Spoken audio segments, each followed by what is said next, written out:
Vous savez, très souvent, on ne sait pas apprécier les personnes et souvent on apprécie les gens quand ils sont déjà partis. Mais il ne faut pas que l'en soit ainsi pour nous. Amen. Vraiment, nous vous aimons beaucoup et nous sommes très honorés. En tout cas, sans plus tarder, on acclame le Seigneur pour son serviteur, le pasteur Roland Dallo. God bless you.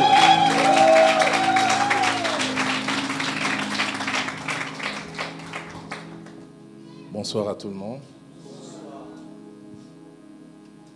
C'est toujours un bonheur pour moi de revenir ici à la puissance de la résurrection. Partager avec vous la parole de Dieu. Je voudrais à la fois rendre grâce à Dieu, mais je voudrais aussi vous saluer, mais aussi remercier mon frère, votre pasteur, pasteur Douglas. J'ai suivi de loin, je pense il y a 2 semaines, les assises qu'il y avait sur la famille, riche, enrichissant. Et je voudrais même, si possible, avoir quelques supports. Tout à l'heure, en venant, le bien-aimé qui m'a pris de chez moi à Comble-la-Ville jusqu'ici ne faisait que me dire du bien de tous les enseignements, la richesse. Et j'avais même l'impression, à un moment, il me faisait les résumés de la dernière intervention du pasteur Michaud. Et j'ai dit non, ça ce sont des choses, je n'aimerais pas avoir un résumé, j'aimerais avoir tout le package. Et j'ai rendu grâce à Dieu et j'ai suivi aussi de loin la cérémonie de reconnaissance du ministère. Et j'étais content de voir mon aîné, cet homme qui a joué aussi un très très grand rôle dans ma vie, dans ma marche, Papa Israël Sembe. Grand de notre joie d'avoir des monuments comme ça, qui sont toujours debout dans la foi. Et ça fait un énorme plaisir. Et j'avais 2 sentiments tout à l'heure quand le pasteur Douglas me parlait de moi comme un grand. Je ne sais pas si je le suis. Si je ressemble à quelque chose qui se rapproche de ce qu'il a dit, priez que je le reste. Mais j'aime beaucoup emprunter une façon de parler de Bishop Oyede pour dire qu'il n'y a pas tellement de grands serviteurs de Dieu, mais il y a des serviteurs qui ont un grand Dieu. Alors moi je suis de ceux-là, j'ai ici un serviteur mais qui a un Dieu très très grand. Et c'est peut-être la grandeur de ce Dieu qui fait qu'on me voit d'une certaine manière. Mais je voulais aussi faire quelque chose, ça va déranger peut-être les protocoles. Pasteur Douglas, ça fait longtemps que j'ai vu Nomac. Je me disais, j'attends la fin du culte pour les saluer. Ça sera longtemps, dans 50 minutes. Et puis, je suis un prédicateur pentecôtiste. On sait quand on commence, on ne sait pas quand ça va finir. Alors, j'ai voulu les saluer avant. Ça te dérange?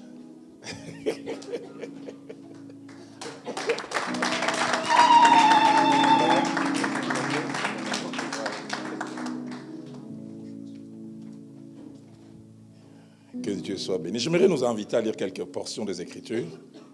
J'en ai 4 au départ qui me servent de points de départ. Genèse au chapitre 4. Notre lecture va aller du verset 3 au verset 8. Genèse au chapitre 4, du verset 3 au verset 8. Au bout de quelque temps, Caïn fit à l'Éternel une offrande de fruits de la terre. Et Abel, de son côté, en fit une des premiers-nés de son troupeau et de leur graisse. L'Éternel porta un regard favorable sur Abel et sur son offrande, mais il ne porta pas un regard favorable sur Caïn et sur son offrande. Et soulignez ce qui va suivre. Caïn fut très irrité et son visage fut abattu. Et l'Éternel dit à Caïn, pourquoi es-tu irrité? Pourquoi ton visage est-il abattu? Certainement, si tu agis bien, tu relèveras ton visage. Et si tu agis mal, les péchés se couchent à la porte. Et ses désirs se portent vers toi. Mais j'aime bien la fin. Mais toi, domine sur lui. Cependant, Caïn adressa la parole à son frère Abel. Mais comme ils étaient dans les champs, Caïn se jeta sur son frère Abel et les tua. La seconde portion, nous lisons dans 1 Samuel au chapitre 18. Et notre lecture un peu compartimentée, nous lisons d'abord le verset 6 à 9, puis le verset 14 Et puis enfin les versets 29. 1 Samuel 18, 6 à 9. Comme il revenait lors du retour de David après qu'il eut tué les Philistins, les femmes sortirent de toutes les villes d'Israël au devant du roi Saül en chantant et en dansant au son des tambourins et des triangles et en poussant des cris de joie. Les femmes qui chantaient se répondaient les unes aux autres et disaient « Saül a frappé ses 1000 et David ses 10 000. » Soulignez bien la suite. Saül fut très irrité et cela lui déplut. Il dit « On en donne 10 000 à David et c'est à moi que l'on donne les 1000. Il ne lui manque plus que la royauté. » Et Saül regarda David d'un mauvais œil à partir de ces jours et dans la suite. Verset 14. David réussissait dans toutes ses entreprises et l'Éternel était avec lui. Verset 15. Saül, voyant qu'il réussissait toujours, avait peur de lui. Verset 29. Saül craignait de plus en plus David et il fut toute sa vie son ennemi. Avant-dernière portion de Chroniques au chapitre 26, verset 5. Et puis nous lirons la fourchette allant du verset 16 au verset 19. C'est du jeune roi Osias qu'il s'agit. Il s'appliqua à rechercher Dieu pendant la vie de Zacharie, qui avait l'intelligence des visions de Dieu. Et dans les temps où il rechercha l'Éternel, Dieu les fit prospérer. Verset 16. Mais lorsqu'il fut puissant, son cœur s'éleva pour les perdre. Il pécha contre l'Éternel son Dieu. Il entra dans les temples de l'Éternel pour brûler des parfums sur l'autel de parfums. Le sacrificateur Azaria entra après lui avec 80 sacrificateurs de l'Éternel, hommes courageux, qui s'opposèrent au roi Osias et lui dit « Tu n'as pas le droit, Osias, d'offrir des parfums à l'Éternel. Ce droit appartient aux sacrificateurs, fils d'Aaron, qui ont été consacrés pour les offrir. Sors du sanctuaire, car tu commets un péché. Et cela ne tournera pas à ton honneur devant l'Éternel, Dieu. » La colère s'empara d'Osias, qui tenait un encensoir à la main, et comme il s'irritait contre les sacrificateurs, la lèpre éclata sur son front en présence des sacrificateurs dans la maison de l'Éternel, près de l'autel de parfum. Et puis enfin, Actes des Apôtres, chapitre 12, nous lisons du verset 20 au verset 23. Actes des Apôtres, chapitre 12, du verset 20 au verset 23. Hérode avait des dispositions hostiles à l'égard des Tyriens et des Sidoniens. Mais ils vinrent les trouver d'un commun accord et après avoir gagné Blaste, son chambellan, ils sollicitèrent la paix parce que leur pays tirait sa subsistance de celui du roi. À un jour fixé, Hérode, revêtu de ses habits royaux et assis sur son trône, les harangua publiquement. Et le peuple s'écria « Voix d'un Dieu et non d'un homme !» Au même instant, un ange du Seigneur les frappa parce qu'il n'avait pas donné gloire à Dieu et il expira, rongé des vers. Je voudrais durant quelques minutes parler sur les thèmes deux destructeurs des vies et des ministères à éviter, la jalousie et l'orgueil. Deux destructeurs des vies et des ministères à éviter, la jalousie et l'orgueil. J'ai prié ce matin et je ne sais pas si je peux appeler ça une vision ou un songe, mais j'ai eu un ange spirituel qui est revenu 2 fois qui m'a intrigué. J'ai vu que j'étais habillé quasiment comme un chirurgien ayant la tenue, les gants et tout ce qu'il faut. Et je devais rentrer dans une salle d'opération pour opérer. J'avais l'impression qu'il y avait plusieurs personnes, au moins une centaine. Mais ce qui m'a étonné, j'ai commencé à opérer la première personne et je me suis rendu compte que c'était moi-même. Je me disais, comment je peux être à la fois le chirurgien et celui qui est en train d'être opéré? J'enlevais des choses qu'il ne fallait pas et quand j'ai fini, je suis allé, deuxième personne, jusqu'à la dernière personne. J'ai demandé au Seigneur, qu'en est-il exactement? Et j'ai compris ce que Dieu voulait me dire. Volant des choses qui sortiront de ta bouche, tu es aussi concerné. Donc je ne me tiens pas ici en professionnel, en spécialiste, en quelqu'un qui vient pointer du doigt les autres en disant changez devenez meilleurs. Je viens plutôt nous dire, changeons. Je viens nous dire, battons-nous. Les 4 textes que nous avons parlé nous parlent de 2 fléaux qui ont détruit plusieurs et qui continuent à détruire. Ces 2 fléaux ont un palmarès fourni. Et je prie que leur palmarès devienne moins fourni parce qu'au travers de la parole de Dieu ce soir, vous et moi, nous serons comme vaccinés. Avant d'entrer dans les vifs du sujet et toucher ces 2 fléaux, j'aimerais planter les décors de mon enseignement en faisant mention de quelques vérités. J'en ai 7. La première, c'est que ce message a comme but et finalité de s'occuper d'une partie très importante de notre être. Partie qui, selon la Bible, a une grande influence sur la qualité de notre vie et même sur la longueur de celle-ci. Dans Proverbe au chapitre 4, verset 23, les sages disent « Garde ton cœur plus que tout, car de lui viennent les sources de la vie. » Et ce message concerne cette partie de notre être, notre cœur. Et quand je parle de cœur, je n'aimerais pas parler de ces muscles géants qui dispatchent le sang partout dans notre corps. Non, j'aimerais plutôt parler du siège de nos sentiments, de nos émotions. Je voudrais parler du centre de notre personnalité. Les sages disent, garde-le plus que tout, car de lui viennent les sources de la vie. Il veut dire, si tu peux perdre un œil, perds-le. Perdre une jambe, perds-la. Mais ton cœur, garde-le plus que tout, car de lui viennent les sources de la vie. J'aime la version des Sommeurs qui dit, par-dessus tout, veille soigneusement sur ton cœur, car il est la source de tout ce qu'il faut pour ta vie. Tout part de là. La version Taube dit, garde ton cœur en toute vigilance, car de lui dépendent les limites de ta vie. La longueur de ta vie dépend de cette partie.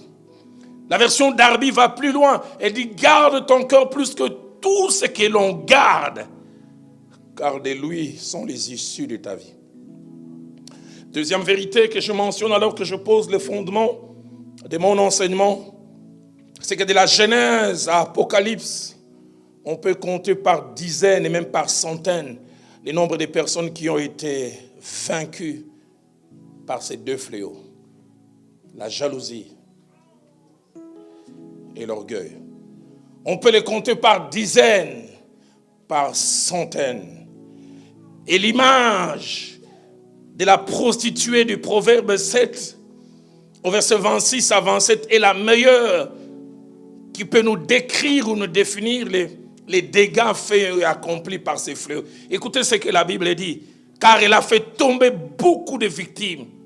Et ils sont nombreux tous ceux qu'elle a tués. Si pour paraphraser, je voudrais dire, jalousie et orgueil ont fait tomber beaucoup de victimes. Et ils sont nombreux tous ceux que ces 2-là ont tués. Le verset 27 dit encore sa maison, c'est-à-dire la maison de la prostituée. Nous devons dire aussi la maison de la jalousie, la maison de l'orgueil. C'est le chemin du séjour des morts. Ce chemin descend vers la demeure de la mort. J'aime la version français courant qui traduit « car elle a blessé et ruiné beaucoup ». Et français courant dit « même de plus forts ont été ruinés par elle ». Jalousie et orgueil ont détruit les plus forts. Troisième vérité, il nous faut nous méfier de ces 2 fléaux. Car personne d'entre nous n'est à leur abri. Soit de l'un d'eux, ou soit de 2. Il n'y a pas de vaccin. Ces 2 fléaux ont fait tomber des forts. Ils ont fait tomber des personnes qui ont bien commencé. Certaines personnes ne les ont pas eu au début de leur marche chrétienne, même pas au début de leur ministère, c'est bien plus tard. C'est pour ça que j'aime quand la Bible dit mieux vaut la fin d'une chose que son commencement. C'est pourquoi nous devons être alertes éveillés, aux aguets, et nous méfiant de nous-mêmes. Dans 1 Corinthiens chapitre 10 au verset 12, l'apôtre Paul déclare ainsi donc que celui qui croit être debout prenne garde de ne point tomber. La quatrième vérité, alors que je pose toujours le fondement, c'est que ces deux fléaux sont des sentiments sournois et subtils. Qu'est-ce que je veux dire par là? Je veux dire deux choses. Je veux dire, la première, ces deux fléaux, ils ne font jamais de bruit lorsqu'ils s'invitent ou sont en train de s'inviter dans nos vies. Deuxièmement, la plupart des fois, lorsqu'ils habitent déjà dans nos cœurs, les diables s'arrangent pour les masquer et les cacher à nos yeux. La plupart des fois, nous sommes les dernières personnes à nous rendre compte que la jalousie a habité notre cœur et nous sommes devenus orgueilleux. Je me ferais même poser la question, y a-t-il un orgueilleux ici ce soir? C'est sûr, il n'y aura pas une main qui va se lever. Mais Dieu sait. Quand cela nous arrive, que la jalousie ou l'orgueil s'invite, nous devenons un peu comme l'église de Laodicée. Dans Apocalypse chapitre 3, au verset 17, cette église à laquelle le Seigneur a dit, parce que tu dis, je suis riche, je me suis enrichi, je n'ai besoin de rien. Et parce que tu ne sais pas que tu es malheureux. Il est étonnant de voir qu'on peut être malheureux sans le savoir. Tu es malheureux, misérable, pauvre, aveugle et nu. Cinquième vérité, ces deux fléaux sont des choses évitables. C'est-à-dire, soit l'un ou l'autre, ou même les deux, comme nous le verrons, peuvent toquer à notre porte, et même peuvent toquer avec insistance, mais nous pouvons refuser de leur accorder l'accès. Les empêcher de nous dominer, de nous contrôler. Je n'ai jamais oublié, jeune dans la foi, c'était en 86. Au mois de novembre, j'écoutais le feu Jacques-André Vernon, mon pasteur, prêcher. Et il prêchait sur la façon de dominer sur certains péchés. Je n'ai jamais oublié, ça fait longtemps. Il a donné cette illustration qui m'est restée. Il a dit, si nous ne pouvons pas empêcher aux oiseaux de voler au-dessus de notre tête, nous pouvons les empêcher de bâtir des nids sur notre tête. Si on voit un humain qui se promène, qui a un nid, on va se poser la question, mais qu'est-ce qui se passe? Mais que les oiseaux volent, ça on ne peut pas empêcher. Mais si les oiseaux arrivent jusqu'à construire, à bâtir des nids sur notre tête, on va dire qu'il a dû être distrait à outrance. En Genèse chapitre 4, verset 7, que nous allons lire tout à l'heure et étudier. Alors que la jalousie a commencé à s'inviter dans la vie de Caïn, Dieu a vu sa présence. Et il est étonnant de voir les trois paroles que Dieu prononce. Il dit premièrement, Caïn, le péché se couche à ta porte. Français courant dit le péché est comme un monstre tapis à ta porte. Mais deuxièmement, il dit, ses désirs se portent vers toi. La version Nouvelle Bible seconde dit, il désire te dominer. Il est prêt à t'attraper. Mais j'aime la fin. Mais toi, domine sur lui. Dieu ne peut pas nous demander quelque chose s'il ne nous a pas donné la capacité de le faire. S'il dit domine sur lui, c'est qu'il t'a équipé, il nous a équipés. Plaise à Dieu que si la jalousie vient toquer à notre porte, et même l'orgueil, que nous ne puissions pas lui accorder accès. Amen. J'aime cette merveilleuse déclaration de l'apôtre Pierre dans 2 Pierre, chapitre 1er au verset 3, il dit, sa divine puissance nous a donné tout ce qui contribue à la vie et à la piété. Nouvelle Bible seconde dit, dans sa puissance, Dieu nous a donné tout ce qu'il faut pour vivre en lui restant fidèle. Seigneur, donne-moi jusqu'au soir de ma vie de ne jamais laisser la jalousie s'inviter dans mon cœur. Donne-moi jusqu'au soir de ma vie et de mon ministère de ne jamais laisser l'orgueil s'inviter. Sixième vérité, c'est que 3 exercices peuvent nous rendre capables d'éviter que ces deux fléaux s'invitent dans notre vie. Nous dévient de la trajectoire voulue par Dieu et même finissent par nous écarter du plan de Dieu. Les tout premiers exercices, c'est l'auto-évaluation. Apprendre de temps en temps à s'arrêter, à s'évaluer régulièrement, sincèrement, sans complaisance. J'insiste, sincèrement, sans complaisance, devant Dieu, mais à la lumière des Écritures. J'aime quand l'apôtre Paul dit dans 2 Corinthiens 13 au verset 5, il dit « Examinez-vous vous-même pour savoir si vous êtes dans la foi. Éprouvez-vous vous-même. » J'aime bien quand ces 4 lépreux, ils sont rentrés dans la Samarie, ils ont commencé à manger, à prendre la nourriture. Ce n'est pas l'extérieur qui les a jugés. La Bible dit, ils s'arrêtèrent eux-mêmes et disent, ce que nous faisons n'est pas bien. Seigneur, apprends-moi à m'examiner quelquefois. À m'arrêter à dire, hé, Roland, ce que tu fais là n'est pas bien. La version Nouvelle Bible Seconde dit, interrogez-vous. Voyez si vous vivez comme des croyants. La version Les Semeurs dit, faites donc vous-même votre propre critique. Examinez-vous. Mais deuxième exercice, laissez Dieu au travers de son esprit nous évaluer.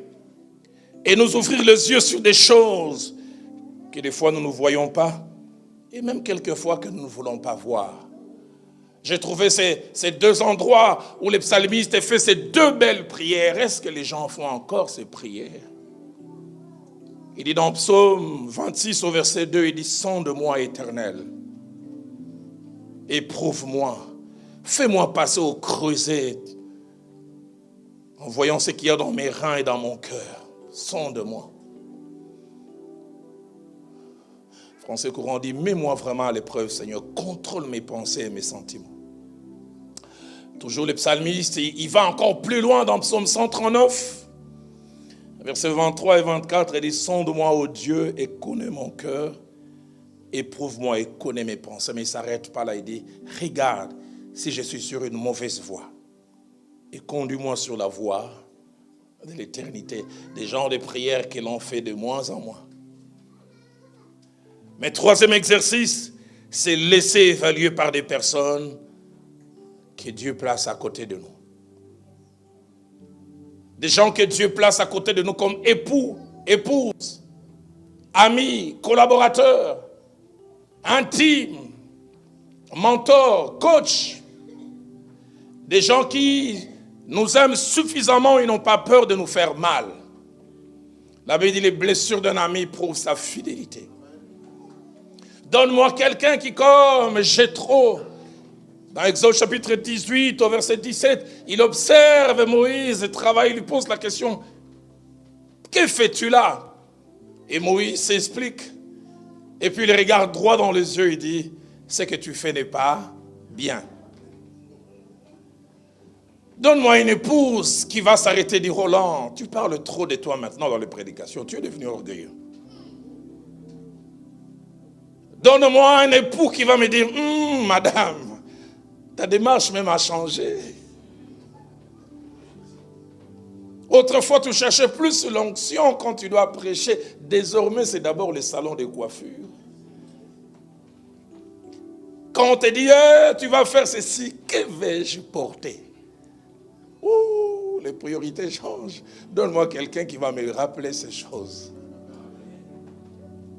Donne-moi quelqu'un qui va... Mais les problèmes, quelquefois aussi, nous avons des gens qui nous parlent, mais avons-nous des oreilles pour écouter?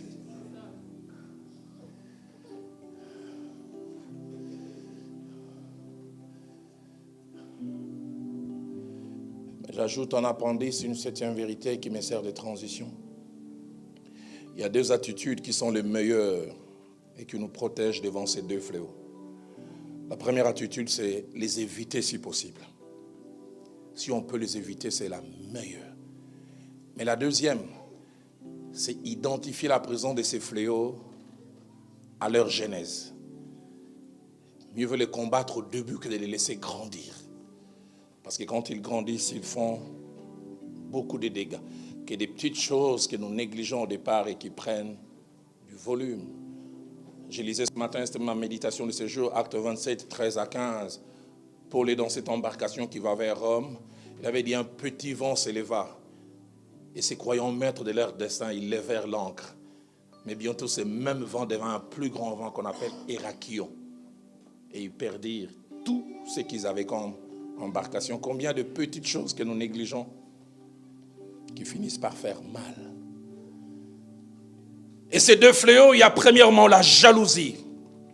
La jalousie s'est définie de deux manières. Il y a d'abord une bonne jalousie. Une jalousie bonne et positive.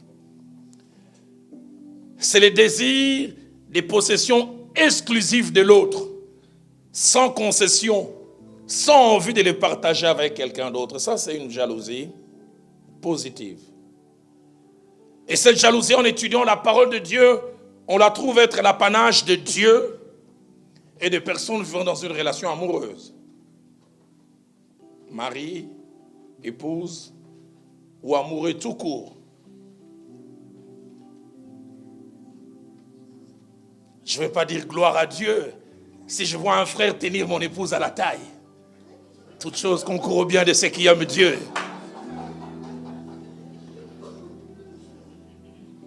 À la fin du culte, Papa Noma qui serre mon épouse, car ma maman Viviane. Je dirais, oh, alléluia Seigneur. J'irai m'occuper de lui virilement. Parce que je dis, la serrer comme ça, c'est mon exclusivité à moi. Jalousie. 3 fois sur 5 dans la Bible, la jalousie est même attachée à Dieu. Et des fois, c'est lui-même qui se réclame ainsi. Exode 34, au verset 4, il dit, tu ne te prosterneras point devant un autre Dieu, car l'Éternel porte le nom des jaloux. Et il est un Dieu jaloux. Deutéronome 4, verset 24, car l'Éternel, ton Dieu, est un feu dévorant, un Dieu jaloux. Un cinquième des fois, c'est attaché, comme je le disais, aux personnes vivant dans une relation amoureuse. La jalousie, c'est quand cet homme est en train de conduire, il est au volant avec son épouse, lui à gauche, tenant le volant, sa femme, et puis, monsieur voit une autre créature et il regarde quand même au nom de Jésus. La femme dit, qu'est-ce que tu regardes? Parce que non seulement il y a un regard, mais ce regard-là, il dit beaucoup. Normal. Mais puis il y a une deuxième sorte de jalousie, et c'est la jalousie négative. Celle qui fait l'objet de notre étude ce soir. Celle que la Bible condamne. Celle qui ne doit pas habiter nos cœurs. Ce sentiment, il s'est défini de deux manières. Premièrement, c'est un sentiment de dépit et de souffrance de voir quelqu'un d'autre avoir ce qu'on aurait voulu avoir et qu'on n'a pas. Combien de fois nous souffrons, j'aurais voulu avoir telle chose. Je ne l'ai pas, mais l'autre l'a. J'aurais voulu être ça, je ne le suis pas, et l'autre l'est devenu. Et ce qu'il a ou ce qu'il devient, ça peut être matériel, tout comme ça peut être immatériel. Il a un véhicule, il a une maison, les gens l'aiment plus. Quand il chante ou quand il prêche, les gens acclament. Quand moi je fais, les gens ne disent rien.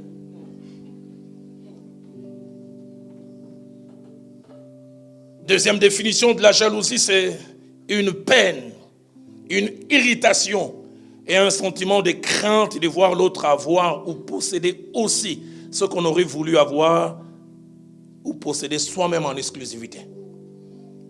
Il arrive qu'il y ait une souffrance et j'ai ça et j'aurais voulu avoir ça moi-même.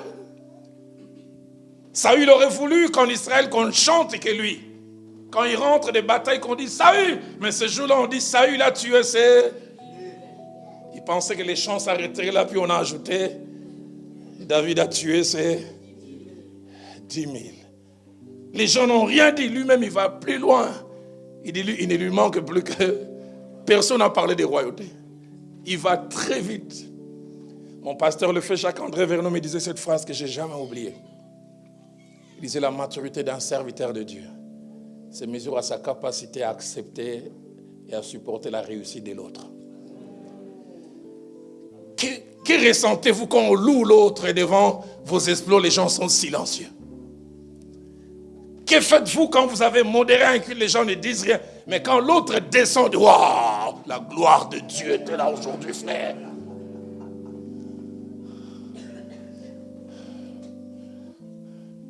Notez ces 6 vérités concernant la jalousie.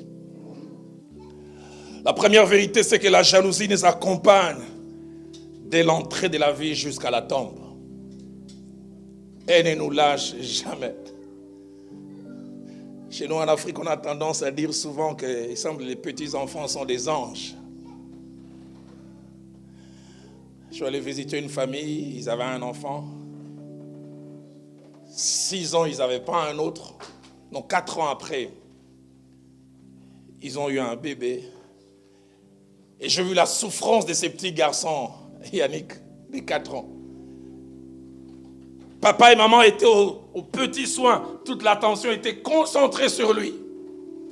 Et désormais, Yasmine est venue. Il faisait partie du décor. J'oublie pas avoir assisté à cette scène. Je l'ai vu prendre une aiguille et aller piquer sa sœur. Et maman lui a dit, mais pourquoi tu fais ça? Écoutez sa réponse. Maman, quel jour Yasmine va partir? Je dis, même à cet âge. Il souffre du fait qu'avant toute l'attention était...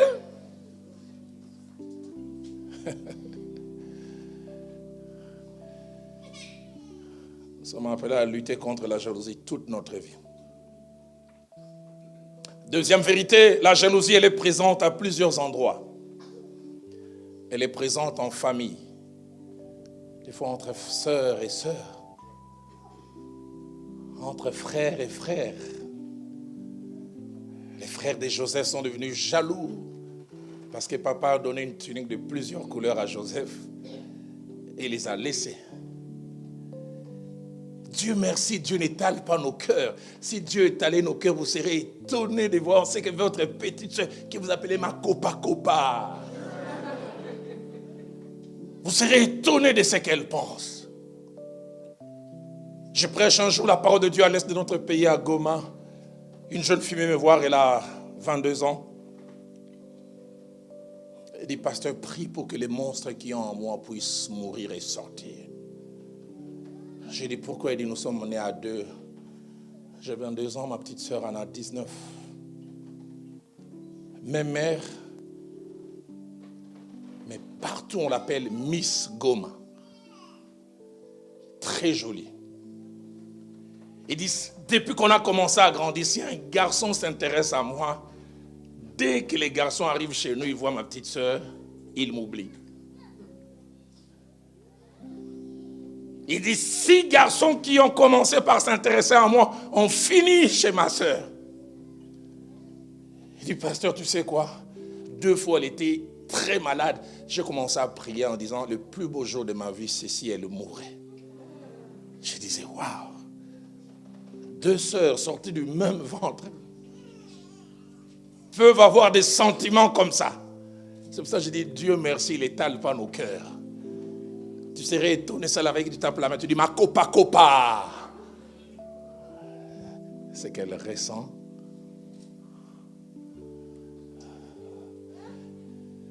La jalousie est présente au milieu du travail.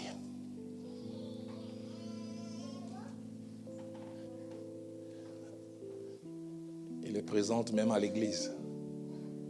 Mais je sais qu'à la puissance de la résurrection, elle est bas. Même dans l'exercice du ministère. La jalousie, j'ai vu même, elle est présente dans les couples. Je prêchais les serviteurs de Dieu chez nous au Bas-Congo à Matadi et une femme des serviteurs de Dieu vient me voir, pasteur Douglas. Elle dit, pasteur, prie pour moi. Je suis jaloux de mon mari. Les membres de l'église ne louent que lui. Ne disent de bonnes choses que de lui. Je pensais que les succès du mari feraient la joie de la femme. Il dit, j'ai l'impression que moi je fais partie du décor. Il dit même quelquefois quand je suis avec mon mari, les membres de l'église viennent pour nous saluer. Donc, c'est comme s'ils veulent me pousser à Yolongwa. Toi, quitte là.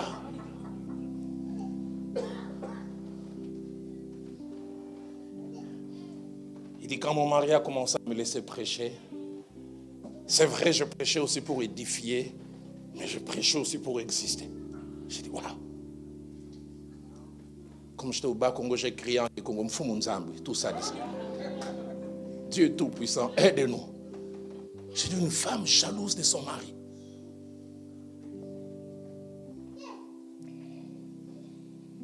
Étonnant. Caïn et Abel vont offrir. Et Dieu offre 2 traitements différents à 2 offrandes. Il porte un regard favorable sur Abel, la personne, et sur son offrande. Mais il ne porta pas un regard favorable sur Caïn et sur son offrande. Où est le problème d'Abel? Simplement parce que Dieu a dit, waouh, quelle offrande! La Bible dit, Caïn fut irrité. Et quand nous le verrons, il décide de tuer Abel. Quel est le crime d'Abel? Simplement parce qu'on a grillé son offrande.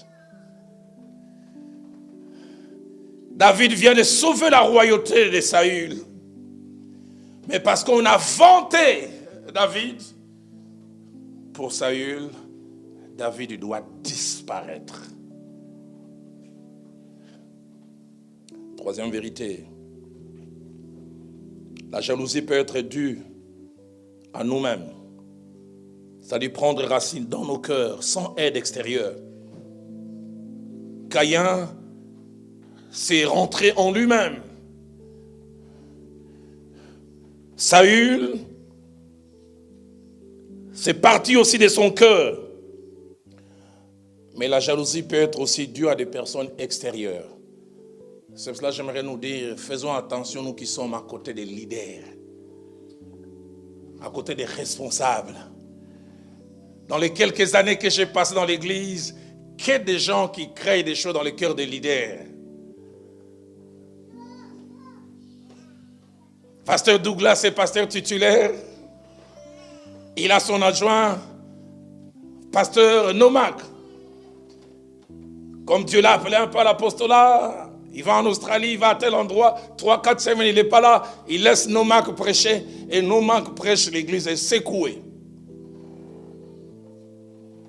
Quelqu'un prend les téléphones, pasteur,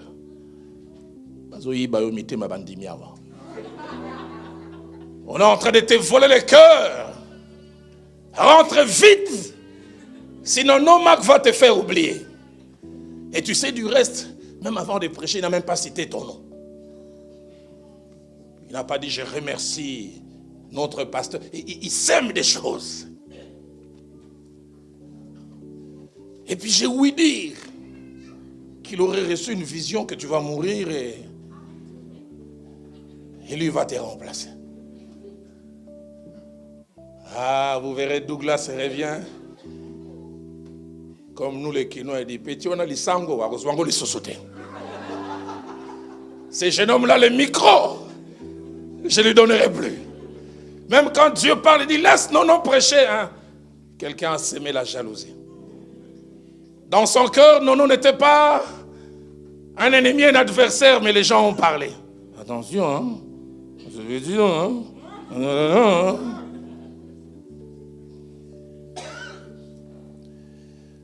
Je prie que cette profession disparaisse dans nos églises. Là, il dit quand il n'y a point de rapporteurs, les querelles disparaissent. Qu'il y ait des gens qui aiment s'aimer. Des faussetés.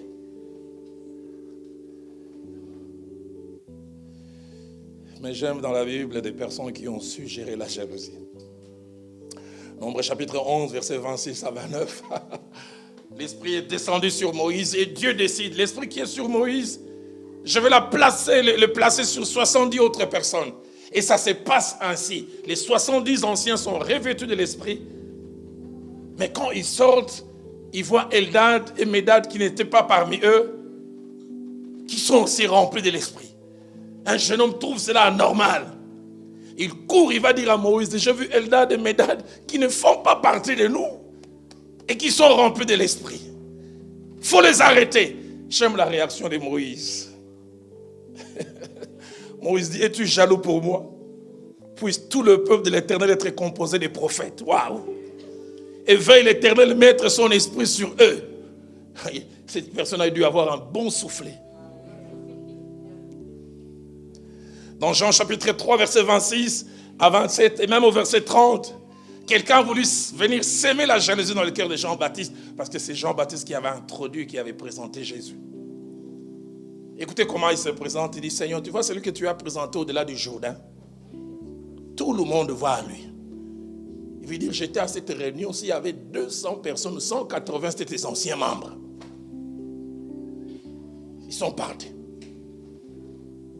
J'aime la réponse de Jésus. Jésus a dit, un homme ne peut recevoir que ce qui lui a été donné du ciel.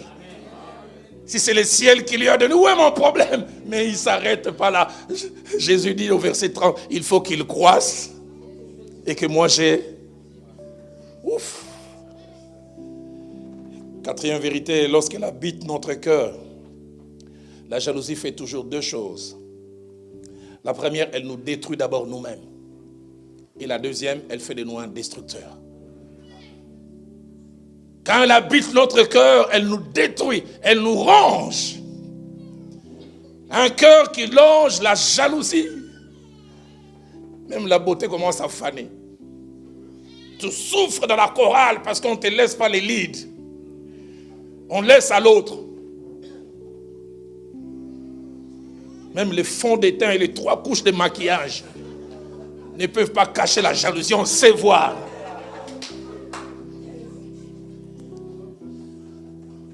Et ça s'est fait voir quand tu descends, quand les gens disent, oh, t'as entendu comment la sœur l'a chanté? Écoutez ta réaction. Il y avait beaucoup de demi-temps. Hein? Oh, jaloux, c'est dit.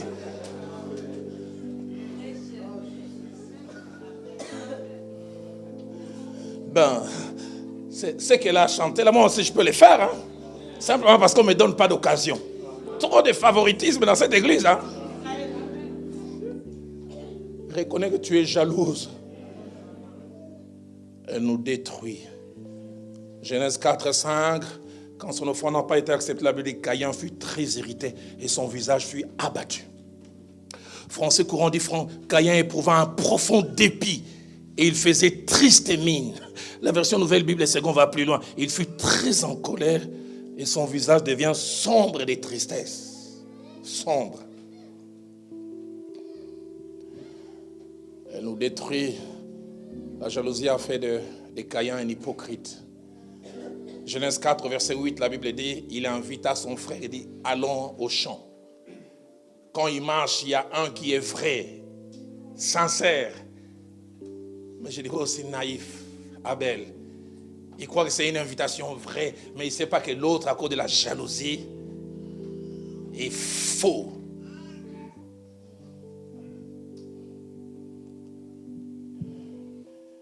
Non seulement qu'elle nous détruit, elle fait de nous un destructeur. J'imagine la scène inimaginable. Genèse 4, 8, alors qu'il invite son frère Caïn dans le champ. Quand ils arrivent, Abel est étonné, il voit Caïn qui prend une pierre. Mais Caïn, qu'est-ce qu'il y a? Caïn, qu'est-ce qu'il y a? Il ne comprend pas.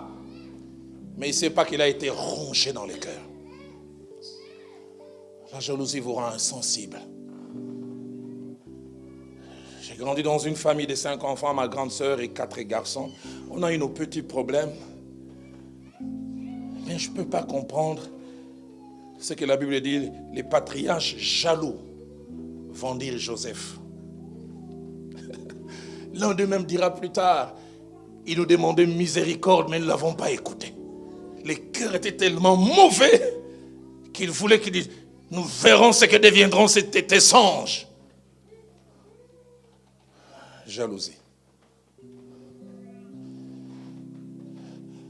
Pasteur Douglas, ça a été mon premier choc à l'église. Quand je me suis converti en 85, j'arrive à l'église de la Bronde en 86, 2 ans après. Une jeune sœur qui a grandi à la cité comme moi, un jeune homme qui est venu des États-Unis s'est intéressé à elle pour l'épouser. Je pense qu'elle avait 23, 24 ans.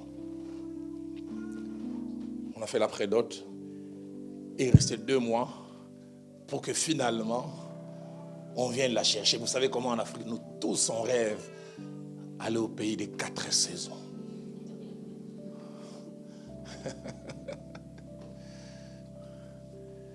Un samedi, j'entre dans la parcelle de l'église. désarroi. Il semble que les garçons aux États-Unis ont changé d'avis. Et qu'il a dit, le projet n'ira plus jusqu'au bout. J'oublie jamais, je vois deux jeunes sœurs en train de se taper la main. J'essaierai de traduire cela en français. Ils sont tapés la main, ils disent, beta beta mama. Nzambala la kate. Soka bala ki tonga to melama inatonga. Dieu ne dort pas. Si elle s'était mariée, que serions-nous devenus? Oh. Je dis à l'église, on peut comme ça se réjouir du malheur de quelqu'un. J'ai connu un frère de l'église qui avait acheté son véhicule, une Jeep. Les jours où ça a connu un accident, j'ai entendu quelqu'un qui a dit, je vais sabler champagne aujourd'hui. Nous tous, on est devenus piétons. À l'église. À l'église. C'est pourquoi mon pasteur me disait, si tu as 4 bonnes nouvelles à annoncer à quelqu'un, n'annonce pas toutes les 4, commence par une. Si tu vois qu'il se réjouit, tu ajoutes. Parce que si tu annonces toutes les 4, on peut te tuer. Chez nous aujourd'hui en Afrique, à Kinshasa, la jalousie a amené les gens à s'empoisonner. Je suis allé à une réunion des serviteurs de Dieu à Bukavu, pasteur Douglas. 15 pasteurs, on a servi du coca. J'ai rigolé, j'ai buvais. Ce n'est qu'après quelqu'un m'a touché. Est-ce que tu t'es pas rendu compte que tu es le seul à boire? Et j'ai regardé comme ça, aucune bouteille ne bougeait.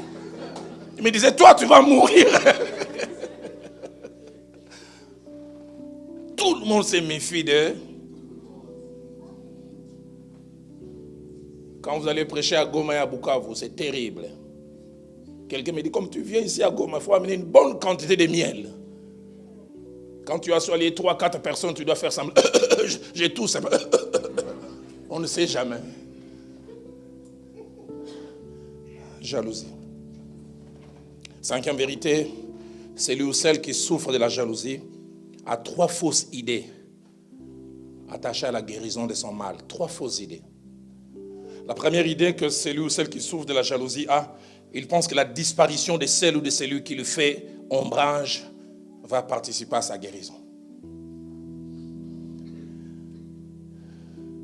Mais deuxièmement, il pense que si l'autre perd ce qu'il a de spécial ou ce qu'il est de spécial, ça fera sa guérison.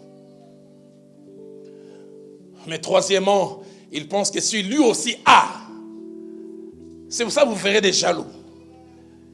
Il t'enviait parce que tu avais ton véhicule. Les jours où il a son véhicule, c'est toi le premier qui vient chercher. Frère, Dieu m'a béni. Il ne vient pas te dire Dieu m'a béni, il vient te dire qu'est-ce que tu pensais, hein, que tu étais le seul. 6e chose, et je termine avant de toucher l'orgueil, c'est que si la jalousie est déjà quelque chose de mauvais partout, elle est surtout mauvaise dans les ministères. J'enseigne souvent les serviteurs de Dieu. Quand la jalousie s'invite dans les ministères, elle transforme la chair ou cet endroit où les gens tiennent les microphones, non pas un endroit d'édification, mais un endroit de compétition. Je vous en supplie, ne montez jamais ici pour montrer que tu es meilleur qu'eux. Montez simplement ici pour édifier, pour glorifier Dieu. Vous me permettrez ce soir de déborder légèrement. Je touche en quelques minutes le 2e fléau, l'orgueil. L'orgueil se définit de 2 manières. Ça se définit premièrement comme l'estime de soi et les sentiments de la valeur personnelle exagérés. L'estime de soi et les sentiments de la valeur personnelle exagérés. Mais deuxième définition que j'aime beaucoup, c'est un psychologue chrétien qui a dit cela. Il a dit, l'orgueil, c'est l'hypertrophie du moi. Moi hypertrophié. La surestimation personnelle. Notez ces quelques vérités qui vont amener à la conclusion. La première, c'est que lorsqu'il est présent quelque part, l'orgueil se fait voir de 2 manières. La première manière, par la suffisance et l'arrogance. On est imbu de soi-même. Mais deuxièmement, par le mépris des autres. Les deux vont toujours de pair. La suffisance d'abord, et puis le mépris des autres. Deuxièmement, l'orgueil n'est pas à confondre avec l'assurance que l'on a ou que l'on peut avoir, même dans le Seigneur. Dans Psaume 139, verset 14, David dit, je te loue de ce que je suis une merveilleuse créature. Ce n'est pas de l'orgueil. C'est une assurance qu'il a dans le Seigneur. Ce n'est pas parce qu'on est dans le Seigneur qu'on doit nier certaines choses, qu'on doit vivre dans les dénis. La première fois, j'ai lu Ephésiens chapitre 3, verset 4, j'ai dit que Paul était orgueilleux. Il écrit aux Éphésiens, il dit, en lisant ces quelques écrits, vous vous rendre compte de l'intelligence que j'ai du mystère de Christ. Dans ma première Bible de nouveau converti, j'ai écrit en bas, frère Paul, sois humble. Mais ce n'était pas de l'orgueil. Simplement l'assurance qu'il avait dans le Seigneur de connaître certaines choses. 1 Corinthiens 15, verset 10, l'apôtre Paul dit, je travaille plus que eux tous. Il se compare carrément, et puis il dit, non pas toutefois moi, mais la grâce de Dieu en moi. Mais cela ne l'a pas empêché de reconnaître qu'il a bossé plus que les autres. Troisième vérité, lorsqu'il est présent dans un cœur, il finit toujours par se montrer de deux manières. Par les comportements, l'attitude et par les paroles. L'orgueil n'est jamais caché indéfiniment. S'il est là, ça finit toujours par sointer. La Bible dit de l'abondance du cœur, la bouche finit par. 2 Chroniques 26, 16 que nous avons lu, la Bible parle d'Ozias, dit lorsqu'il fut devenu grand, son cœur se leva, arrogant. Il veut avoir des pouvoirs qu'il ne devait pas avoir, il entre au temple, il veut écouter personne. L'ex humble ne l'est plus. Frère, sœur, que vas-tu devenir si Dieu t'élève? Si Dieu fait avec toi des choses extraordinaires. Isaïe chapitre 14, verset 13, nous parle du premier péché d'orgueil. Il venait de Lucifer qui était le maestro dans la louange et dans l'adoration de la présence de Dieu. Écoutez ce qu'il dit, tu disais en ton cœur, je monterai au ciel. J'élèverai mon trône au-dessus des étoiles de Dieu. Je m'assierai sur la montagne de l'assemblée à l'extrémité du septentrion. Écoutez l'attitude de la prière d'un orgueilleux dans Luc chapitre 18 au verset 11. La Bible nous parle de ce pharisien debout et qui priait ainsi, ô Dieu, je te rends grâce de ce que je ne suis pas comme le reste des hommes qui sont ravisseurs, injustes, adultes et même comme ces publicains. Orgueil. J'ai vu même des prédicateurs orgueilleux. Quand ils montent prêcher du lieu, Dieu adjoint, vice-dieu ou quoi? J'entre un jour dans une église, un pasteur monte, il prend les micros. Ça sent le péché ici. Oh! Saint homme qui habite le ciel et qui vient en vacances pour prêcher. Et puis après, il retourne au ciel. Et quatrième vérité, au-delà de nous, l'orgueil peut être aussi dû à ce que l'on dit de nous. Des louanges que l'on nous fait, des fleurs qu'on nous jette. Je ne dis pas que les louanges sont mauvaises en elles-mêmes. Je ne dis pas que les fleurs qu'on nous jette sont... Non. La plupart des fois, le problème avec les louanges et les fleurs, ce n'est pas leur présence, c'est leur gestion. Comment nous les gérons? Mais si vous trouvez aussi quelqu'un qui ne gère pas bien, cessez de trop les louer.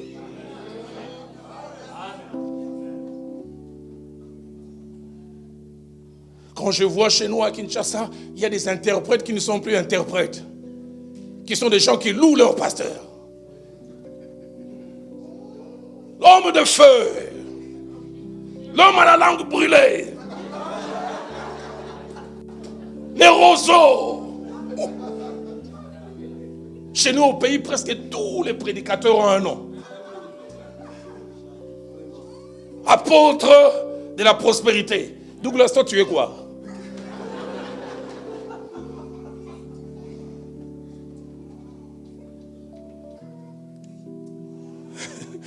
Je vais essayer de traduire ça. Un jour, j'ai discuté avec un membre de l'église. Il dit, ici à Kinshasa, il dit en lingala, toza na bato na njambe. Mais pasteur n'a besoin de moto njambe. Donc dans cette ville, on a des hommes de Dieu. Mais notre pasteur, c'est un homme Dieu. Les autres sont des hommes de Dieu.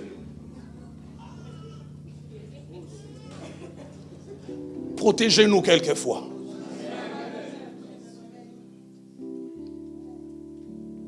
Quand Philadelphie a commencé, à un moment, je commençais à sentir cette déviation. Tout le monde qui montait. Oh, le Dieu de Roland Dallot. J'ai dit, chut, chut, chut, chut. Le Dieu d'Abraham, d'Isaac et de Jacob. C'est aussi mon Dieu. Mais dites, les dieux.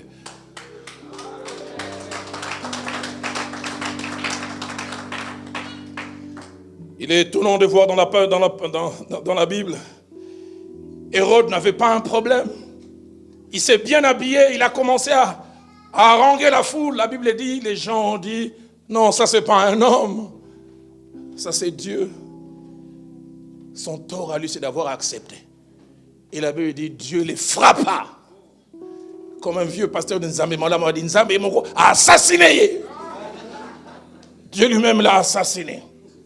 Et ce vieux pasteur de Nzambe Malam, il a dit, il y a des choses que Dieu peut partager avec quelqu'un, mais il y a des choses que Dieu ne partage jamais, sa gloire. Il dit, Dieu dit, touche la richesse et touche, mais la gloire, c'est un costume qui ne sied qu'à lui. Je suis étonné, Douglas. Paul et Barnabas accomplissent ce miracle à cet endroit et les gens les déifient. De Dieu sous forme humaine sont descendus au milieu de nous.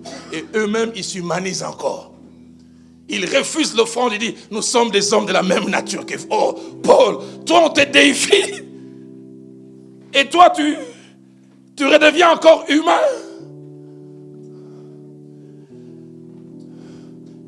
C'est en vérité, l'orgueil est principalement dû à ce que l'on est, ce que l'on a, et ce que l'on fait ou ce que l'on a accompli. Ça fait la seule beauté que Dieu vous a donnée peut devenir un sujet d'orgueil. Je sors un jour du culte chez nous, une jeune fille en train de se regarder et dire, tout est parfait en moi.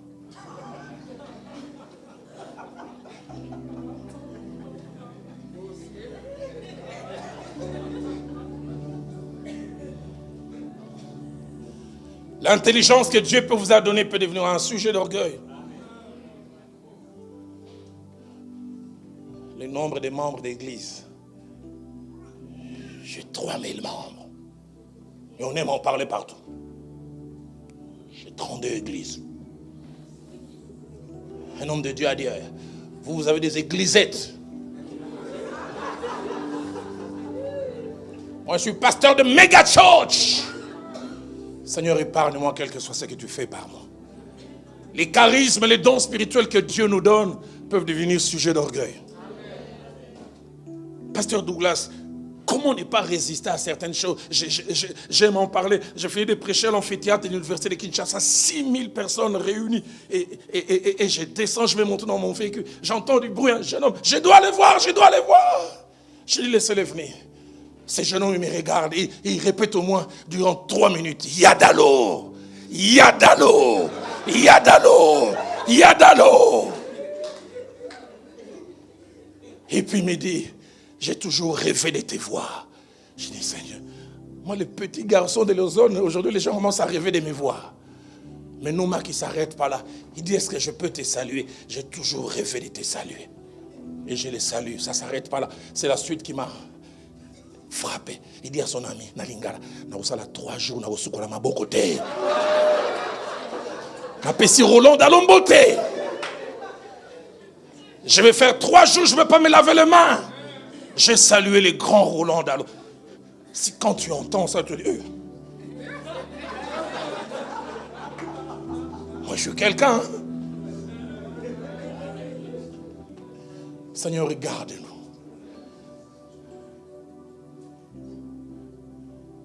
J'arrive un jour à l'aéroport à Ottawa. Je fais de prendre mes bagages. Pour sortir, je fais 30 minutes. Et des photos. Pasteur, je peux prendre une photo avec vous?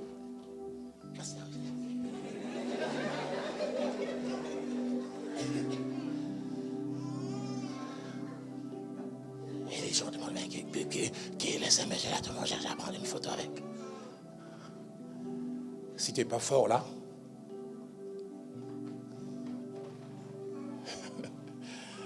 un monsieur de chez moi devenu un grand musicien païen, se pensant tellement important d'arriver à un endroit, il rencontre un jeune homme, il dit, est-ce que tu me connais? Il dit, non, je ne te connais pas. Il dit, toi, tu habites où? Tu ne regardes pas la télé? Il se croit tellement important qu'il pense qu'il n'a plus le droit de se présenter.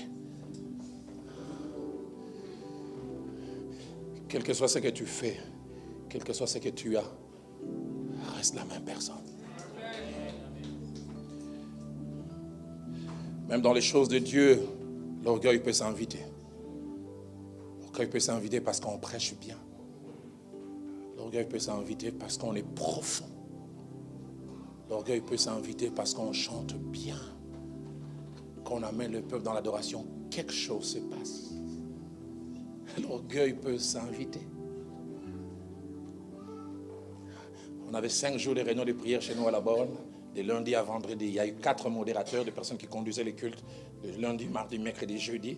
Ils ont fait très bien. Et le 5e jour, c'était notre meilleur modérateur. Nous tous, nous savions que c'était l'un des meilleurs modérateurs. Et le jeudi soir, quand on a fini de faire l'évaluation, il s'est mis au milieu et dit les 4 jours passés, vous avez eu la modération de l'EPFKIN, les championnats de Kinshasa. Demain, vous aurez la modération Bundesliga, championnat allemand des pros. Il dit, vous verrez la différence entre les locaux et les pros. Nous tous, on savait que Dieu l'utilisait. Seigneur, donne un réveil de modestie. Donne-nous des gens qui savent être et ne sont pas. Donne-nous des gens qui savent esquiver la gloire et la donner à qui des droits. L'apôtre Paul dira, donc là je lisais ce passage ce matin, j'ai dit, Seigneur, aide-moi. Dans 2 Corinthiens 12, 7, il dit, Dieu lui a tellement donné des révélations, mais Dieu dit, pour qu'il ne soit pas enflé d'orgueil. À cause de l'excellence des révélations qu'il avait, Dieu lui a donné une écharpe. Donc Dieu sait même la connaissance peut amener l'orgueil. Il dit, je lui ai tellement donné des connaissances, il faut quelque chose. Sinon ça peut s'inviter. Seigneur, garde Roland Dallon. Garde Roland Dallon. Garde Douglas. Garde Nomak.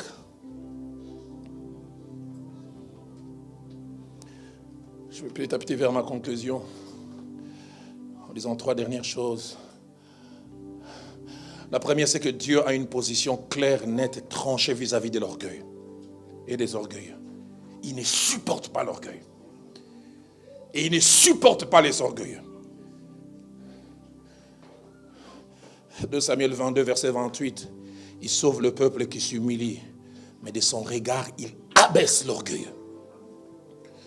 Psaume 31, verset 24. L'Éternel garde le fidèle,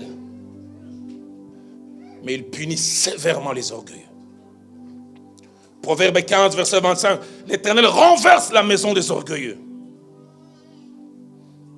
Jacques 4, 6. Dieu résiste aux orgueilleux. Il devient leur adversaire. Il les combat. Deuxième et avant-dernière chose, avant que je termine. S'il aime ni l'orgueil ni l'orgueilleux, Dieu aime le contraire de l'orgueil. L'humilité. Être humble, ce n'est pas ignorer qui l'on est. Être humble, ce n'est pas ignorer ce que l'on a. Être humble, ce n'est pas ignorer ce que l'on a fait. Mais reconnaître que cela ne vient pas de nous. Cela vient de quelqu'un. Et n'est pas ça. Ça arroger une valeur et une importance qu'on n'a pas. Ou qu'on aurait pu ne pas avoir sans lui. Dernière des choses. Sans être un prophète, chaque fois que l'orgueil s'invite, on peut prévoir la suite. J'insiste en terminant.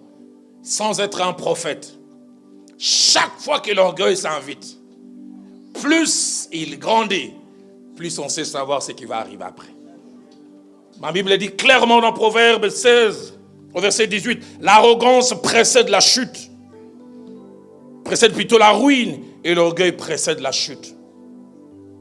Proverbe 18 au verset 22 dit, avant la ruine, le cœur de l'homme s'élève, mais l'humilité précède la gloire. Et cette humilité, ce n'est pas quelque chose que nous subissons. L'humilité est quelque chose que nous recherchons volontairement. Ce n'est pas quelque chose qui nous tombe du ciel. Colossiens 3,12, il dit comme des élus de Dieu, bien-aimés, revêtez-vous des entrailles d'humilité. Sophonie 2,3 dit, recherchez l'humilité. 1 Pierre 5, verset 5 dit, dans vos rapports mutuels, revêtez-vous d'humilité. Je demande aux musiciens, ils vont venir, on va juste prendre 5 minutes tout à l'heure pour prier. Je ne sais pas si vous connaissez ce récit. Cet homme de Dieu qui a commencé timidement et que Dieu commence à utiliser, jeune entre 25 et 26 ans. Dans sa trentaine, 32 ans, les portes du ministère ont commencé à s'ouvrir, le monde et les surnaturels a commencé à accompagner son ministère. Et comme cela arrive souvent, son cœur a changé.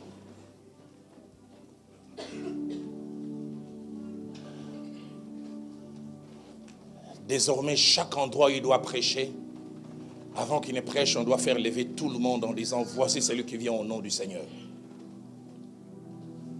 Et quand il entre à l'endroit de la prédication, ça c'est un ami au pasteur Vernon qui nous a dit, il marche quasiment comme un catcheur de chez nous qu'on appelait Dingwe Motonangeng.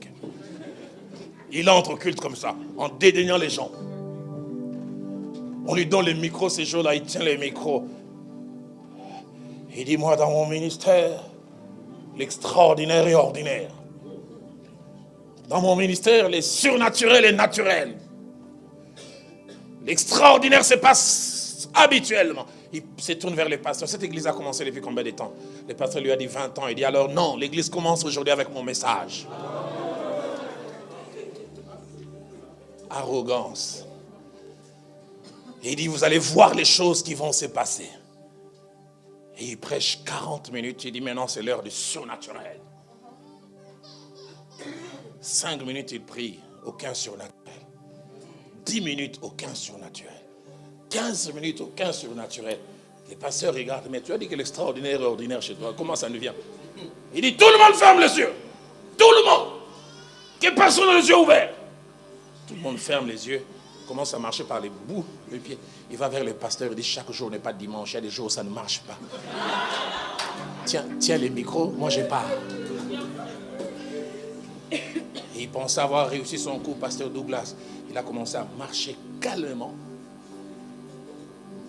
Il voulait juste sortir à la porte. Une vieille dame de 80 ans. Placer sa main sur son épaule. Il dit, ainsi parle le Seigneur. Dieu me dit de te dire, si tu étais entré comme tu es en train de sortir, Dieu t'aurait fait sortir comme tu es entré.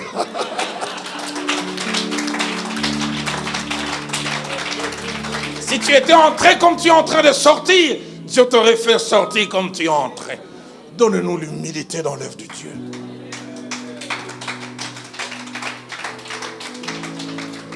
Je ne vais pas lancer un appel durant 5-7 minutes. Je vous prie, vous et moi, à réagir à ce message. Attire-moi à toi. Ne me laisse pas.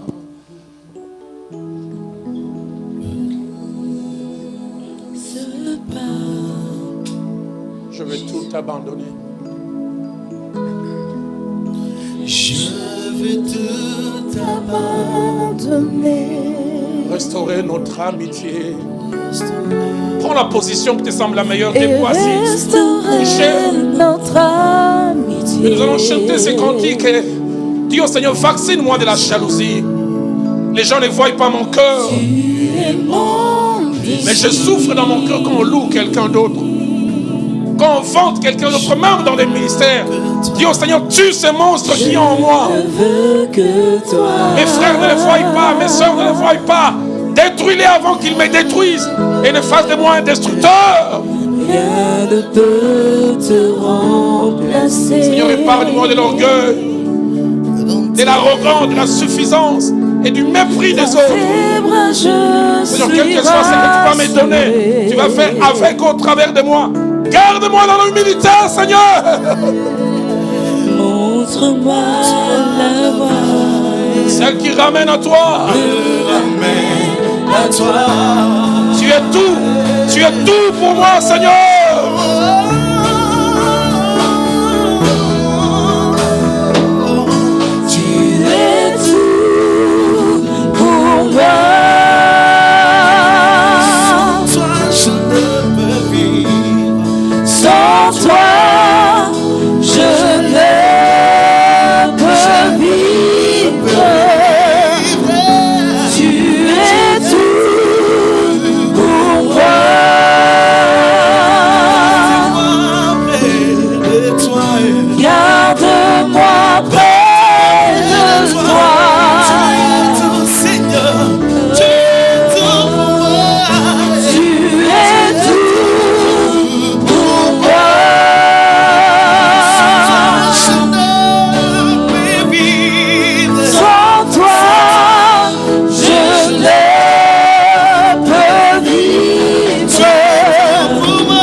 peux vivre.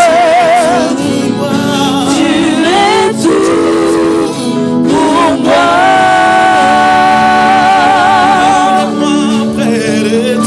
Garde-moi près de toi.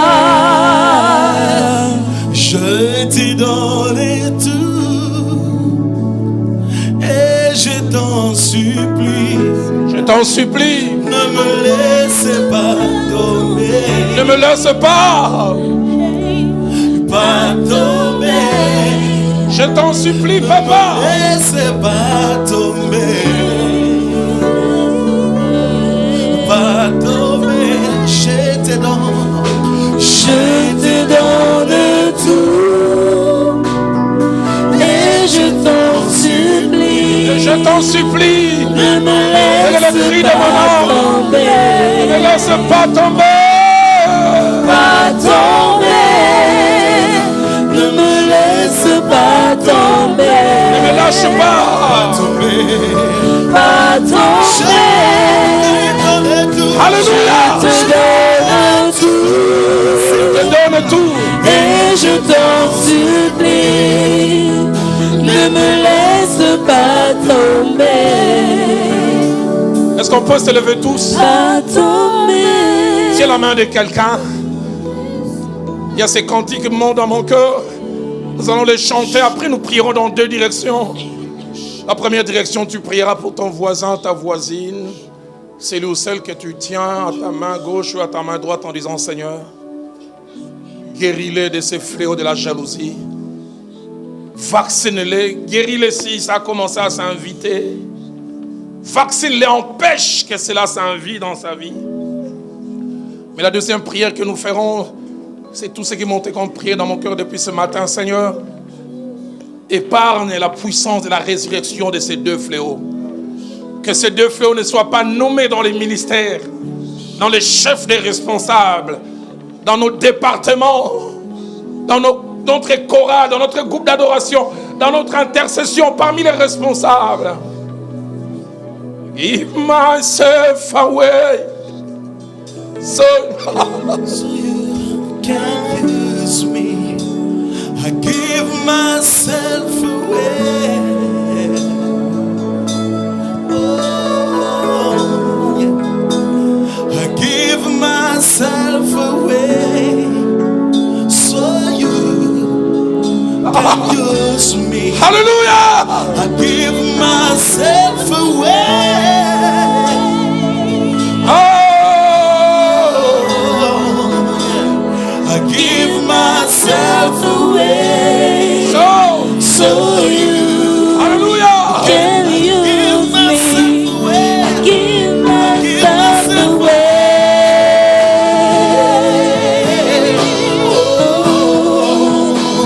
I give Myself away.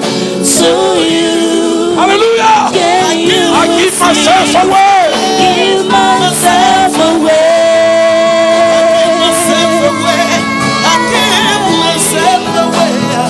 Give myself away. Hallelujah! So you can use I give myself me. away.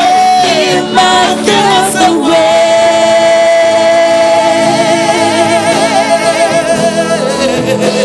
I Give myself away. So you can I use give me. myself away. Give myself away. Hallelujah! Give myself away. So you can use me. Alors que les instruments continuent à jouer, lève ta voix. Prie pour celle et celui que tu tiens à ta main. Ma soeur, donne-moi ta main. Je veux que tu pries aussi pour moi.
give myself away.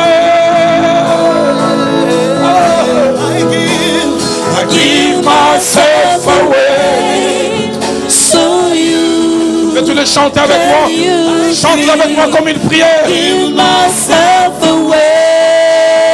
Plus que les paroles, que ce soit ta prière, ma prière, les cris de ton âme, de ton corps. Myself away. So you can Une dernière fois, I give myself away.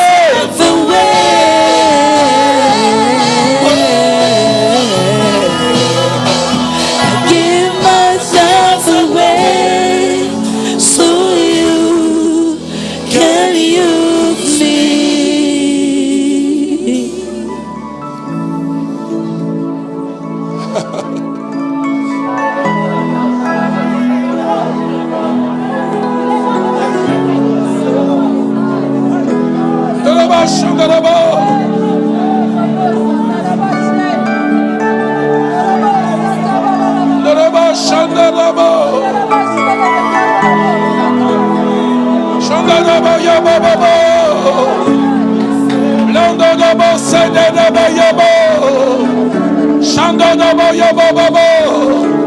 Est-ce qu'on peut le chanter encore? Ça remonte dans mon cœur.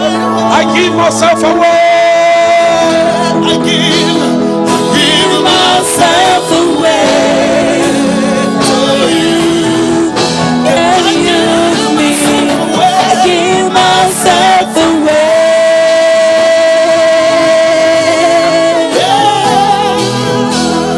Give myself away so you can use me.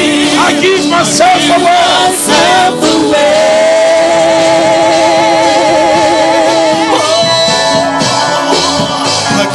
Myself away So you can use me. Avant que nous puissions finir avec 4 prières, 3 prières qui viendront de l'assemblée, des 3 personnes qui seront touchées par l'Esprit, et avec la permission du pasteur Douglas, la 4e et dernière prière sera faite par le serviteur de Dieu, Nomak. Mais avant que ces 3 personnes, plus l'homme de Dieu, ne puissent prier, ce matin, quand je priais, Dieu me disait, Roland, donne cette parole, tirée de Matthieu 25, où il a été dit à 2 reprises, bon et fidèle serviteur, tu as été fidèle dans peu de choses, je te confierai de plus grandes. Dieu m'a dit, ce soir, il y aura un homme et une femme. La caractéristique qu'il m'a donnée, il dit, ce sont 2 personnes qui n'ont pas cette église comme église d'attache, mais qui seront invitées par quelqu'un, qui se retrouve ce soir ici accidentellement. Et Dieu m'a dit, il a commencé à ouvrir des portes, pour l'un dans les ministères, et pour l'autre dans les affaires et avoirs. Il m'a dit de vous dire, à vous 2, ce que vous avez vu n'est rien. C'est même pas encore la moitié. Un homme qui est dans le ministère, il m'a dit, te souviens-tu quand tu t'es converti, je t'avais dit, je t'amènerai au-delà des mers et des océans. Il m'a dit de te dire, tu n'as commencé qu'à voir, mais il m'a dit de te dire, si tu es fidèle, je te ferai voir 1000 fois ce que tu as vu jusqu'à présent. Dieu m'a dit de vous dire à vous 2, le problème n'est pas de son côté, le problème est de votre côté. Il dit, c'est votre fidélité qui va l'amener au maximum. J'aime quand l'apôtre Paul dit, nous sommes des dispensateurs des grâces de Dieu, mais j'aime ce qu'il ajoute, c'est que l'on demande à un dispensateur, c'est qu'il soit trouvé fidèle, qu'il fasse avec ce qu'on lui a donné. C'est pourquoi je te supplie, la gloire que tu as vue n'est rien. Il y en a mieux, plus. Mais le maximum dépend de ta gestion. Que 3 personnes l'une après l'autre prient pour nous tous. J'ai dit nous, moi y compris. Afin que Dieu nous aide à éviter ces 2 fléaux, la jalousie et l'orgueil. Que 3 personnes l'une après l'autre élèvent leur voix.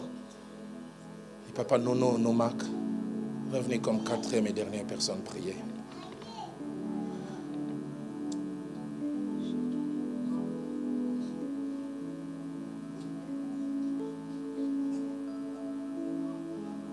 À haute voix, afin qu'il n'y ait pas deux prières au même moment. Mais je dis prier pour nous tous, et j'insiste, moi y compris. Élevez vos voix l'une après l'autre. Oui. La parole nous dit que la création tout entière attend avec un ardent désir la révélation du Fils de Dieu. Le revenu où Dieu de gloire, tu es en train d'épargner ton église de ses fléaux. L'heure est venue. Afin que Seigneur, oh Dieu de gloire, ton église puisse briller au milieu de cette génération. L'heure est venue. Le revenu, oh Dieu de gloire, où tu amènes, Seigneur Jésus, tes enfants à revenir, Seigneur, à tes pieds, devant l'œuvre de la croix, Seigneur. Père éternel, nous ne voulons pas que nous puissions être élevés, mais que toi tu sois élevé. Nous ne voulons pas nous faire connaître dans le monde, mais que ton nom soit connu. Que ton nom soit connu en France et non le nom de cette église. Et non le nom d'un pasteur. Mais ton nom à toi. Une personne, mais le nom de Jésus. Car c'est ce nom qui est appelé à aller jusque dans les extrémités. C'est pas pour rien que tu as permis que les pieds de tes serviteurs foulent, Seigneur Jésus, cette nation. Nous croyons que, Seigneur, le nom de Jésus va être connu. Le seul nom de Jésus. Il y a des gens qui ont déclaré que la bouteille de Coca-Cola est connue que mieux que le nom de Jésus. Nous l'avons étouffé, Seigneur Jésus, par notre manière d'agir. Mais le temps est venu où nous voulons apporter ton nom. Oui. Au-dessus de tout, partout. Oui. Nous voulons apporter le nom de Jésus. Oui. Que tu sois connu, Seigneur. Que tu Refusons la sois connu, jalousie. oh Dieu de gloire. Nous voulons disparaître. Mais Et que qu'enfin toi seul toi sois seul, vu. Tu sois vu par l'humanité tout entière. Toi seul. Merci. Tu les connais. Oui. Oui.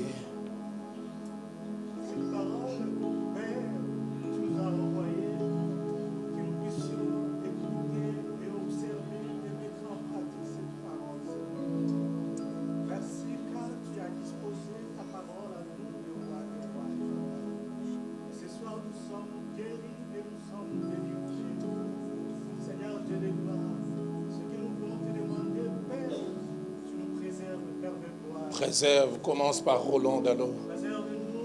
Commence par Dallot. Commence par moi. Commence par moi. Commence par moi. Commence par Dallot. N'oublie pas Dallot. N'oublie pas Dallot. N'oublie pas Dallot. Amène-nous au-delà de ce que nous avons déjà vu. Au-delà. Nous te demandons, Père de gloire éternelle, efface-nous. Toi seul tu sois vu.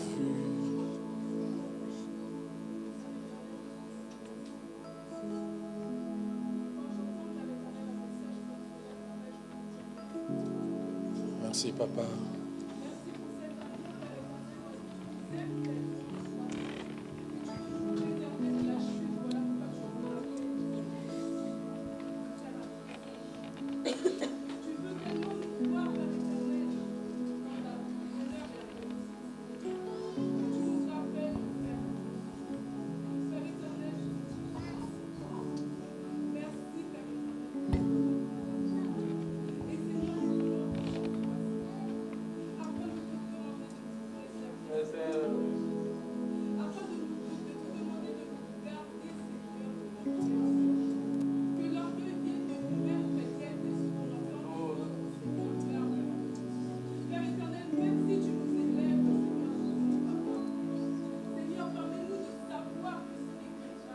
Grâce sur grâce.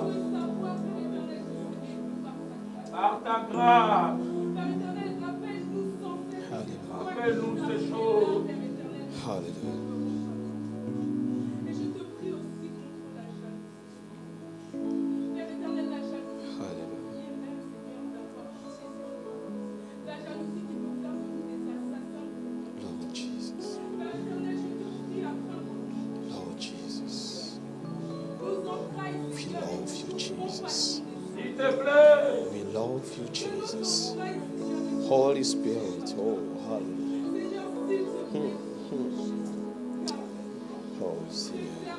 Garde-nous.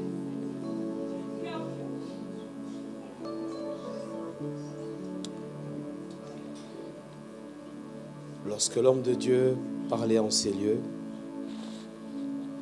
l'Esprit de Dieu m'a montré clairement deux images. J'ai entendu un mot, grippe aviaire. Et il m'a montré une image claire, précise, où il y avait un fermier qui rentrait dans la cour, dans la ferme, et tous les volailles commençaient à courir à gauche, à droite, et il avait entre ses mains un seringue. Et il a pris un tabouret, il s'est assis dans cette ferme, et les volailles commençaient à courir de partout.